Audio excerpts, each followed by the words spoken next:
Hello friends, welcome back my YouTube channel. So friends, आज हम class 12 का biology का एक बहुत ही महत्वपूर्ण क्वेश्चन जानने वाले हैं, जिसे अनुवांशिक कोड या जेनेटिक कोड कहते हैं। ये कोड की परीक्षा में ज़रूर आता है।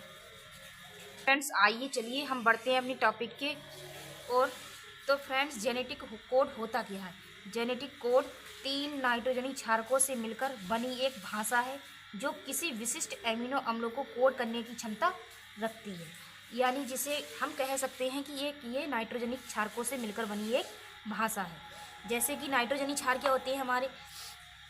Adenine, guanine, cytosine, thymine, uracil, ये जो कि एक अनुवांशिक कोड का कार्य करते हैं। जेनेटिक मटेरियल जैसे डीएनए, आरएनए दोनों में नाइट्रोजनी क्षारक पाए जाते हैं। एग्जाम्पल के लिए देख सकते हैं AUG, ये मिलकर क्या करते हैं? एक कोडान बनाते हैं जो कि मेथायोनिन नामक एमिनो अम्ल को कोड करते हैं। GUG, ये भी एक कोडान है। ये किसको कोड करता है? बेलिन नामक एमिनो अम्ल को कोड करता है। तो फ्रेंड्स देखिए, प्रत्येक कोडान mRNA पर प्रेजेंट होता है। यानी जो हमारे कोडान्स होते हैं वो किस पर? मैसेंजर RNA पर प्रेजेंट होती हैं, उपस्थित होती हैं। तथा कोडान के अंदर अनुवांशिक सूचनाएं, जेनेटिक इंफॉर्मेशन होती है। अब जो अनुवांशिक कूट हैं ये भी कई प्रकार के पाए जाते हैं। नंबर 1 है एक शब्द कूट, या जिसे बोल सकते हैं इंग्लिश में सिंगलेट कोडान। प्रत्येक कोडान एक नाइट्रोजन बेस से बना हुआ होता है। इसमें जो कोडान होते हैं एक शब्द कूट में क्या करते हैं? एक ही कोडान मतलब इसमें बेस पाया जाता है। जैसे नाइट्रोजनी बेस है जिसमें ये ए है तो ए से एक ही कोडान बनेगा। जी से जी बेस है तो जी से एक ही कोडान बनेगा। सी बेस से क्या बनेगा? सी बेस से भी एक ही कोडान बनेगा। तो ये क्या करते हैं? 4 कोडान बनाते हैं जो क्या है? नाइट्रोजनी बेस से मिलकर बने होते हैं। हम आगे बढ़ते हैं। चूंकि अमीनो अम्ल विशेष प्रकार के होते हैं, इस प्रकार के 4 अमीनो अम्ल ही कोड हो पाएंगे। कह सकते हैं कि एक शब्दकूट में क्या होता है? 4 ही अमीनो अम्ल को कोड कर सकते हैं। दूसरा है द्विशब्दकूट, डबलेट कोडान। प्रत्येक कोडान 2 नाइट्रोजनी क्षारकों से बना होता है।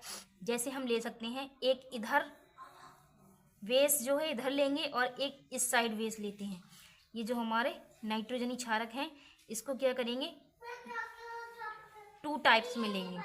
तो ये मिलकर क्या बनाते हैं? यू से मिलकर यू कोडान बनेगा।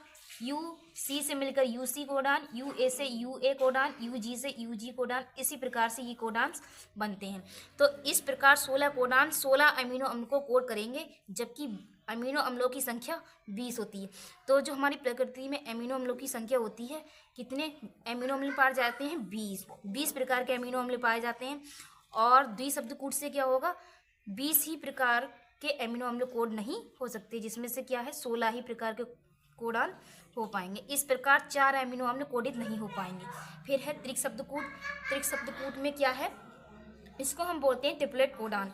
इसमें क्या होता है? प्रत्येक कोडान 3 नाइट्रोजनी क्षारकों से मिलकर बना होता है, अर्थात प्रत्येक अमीनो अम्ल 3 न्यूक्लियोटाइड द्वारा कोडित होता है। ट्रिपलेट कोडान की पुष्टि नेरेनबर्ग व खुराना ने की। इसमें क्या होता है? ट्रिपलेट यानी 3 प्रकार के 3 टाइप्स के नाइट्रोजनी क्षारकों को लिया जाता है 3 क्रम में।